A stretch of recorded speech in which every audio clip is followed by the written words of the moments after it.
Maharashtra CM Eknath Shinde ने assembly election के लिए अपना नॉमिनेशन फाइल किया। इस दौरान उन्होंने अपनी संपत्ति का ब्यौरा भी इलेक्शन कमीशन को दिया, जिसके मुताबिक बीते 5 साल में एकनाथ शिंदे की नेटवर्थ आधी हो गई है।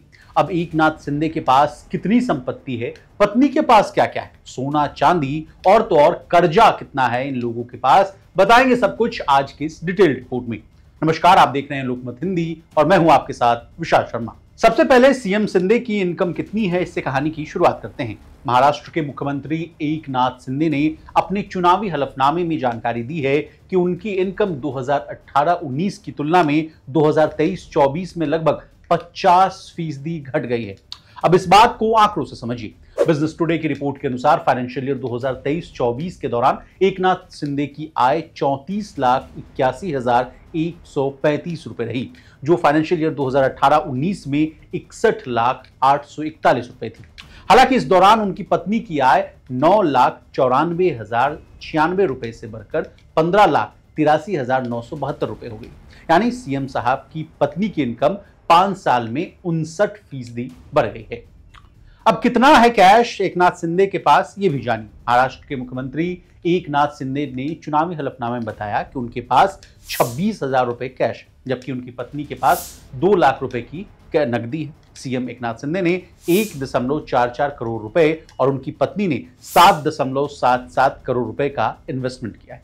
अब बात करते हैं अचल संपत्ति और कर्ज की। मुख्यमंत्री के पास करीब 13.38 करोड़ रुपए कीमत की अचल संपत्ति, जबकि उनकी पत्नी के पास 15.08 करोड़ रुपए की अचल संपत्ति। अपने एफिडेविट में मुख्यमंत्री शिंदे ने बताया कि उन पर 5.29 करोड़ रुपए की देनदारियां यानी कर्जा है। वहीं उनकी पत्नी की देनदारियों की बात की जाए तो उन पर भी 9.99 करोड़ रुपए का कर्जा है। बता दें, महाराष्ट्र में होने जा रहे असेंबली चुनाव में सीएम एकनाथ शिंदे ने कोपरी पचपखरी असेंबली सीट से अपना नॉमिनेशन दाखिल किया। इस दौरान उनके साथ पिता संभाजी शिंदे, पत्नी लता, बेटा श्रीकांत शिंदे, बहू और पोते भी नामांकन भरने के दौरान साथ में उनके मौजूद रहे। अब जिस सीट से सीएम साहब चुनाव लड़ रहे हैं उस सीट के बारे में जानकारी ले लीजिए। कोपरी पचपखरी विधानसभा निर्वाचन क्षेत्र महाराष्ट्र राज्य की 288 विधानसभा निर्वाचन क्षेत्रों में से एक है। कोपरी पचपखरी निर्वाचन क्षेत्र ठाणे जिले में स्थित है।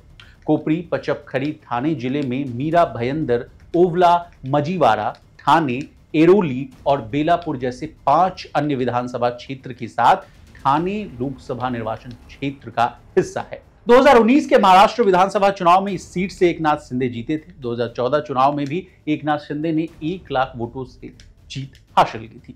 अब इस बार के चुनाव में कौन बाजी मारेगा, इसका जवाब 23 नवंबर को मिल जाए। हालांकि क्या कि उसी दिन उसका रिजल्ट आने वाला है।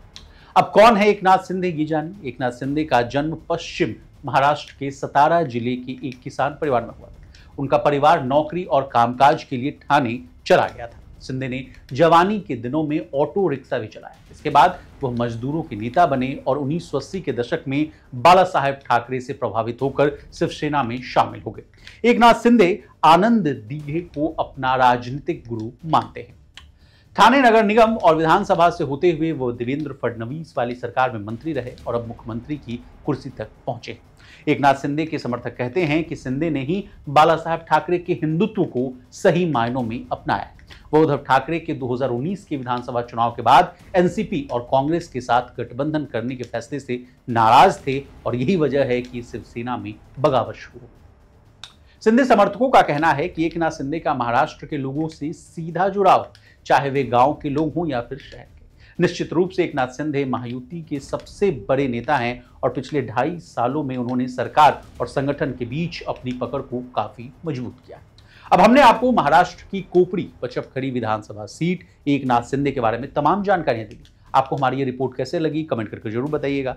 इसी तरह देश, दुनिया और बिजनेस जगत से जुड़ी तमाम ताजा तरीन खबरों के लिए बने रहिए हमारे साथ। देखते रहिए लोकमत हिंदी।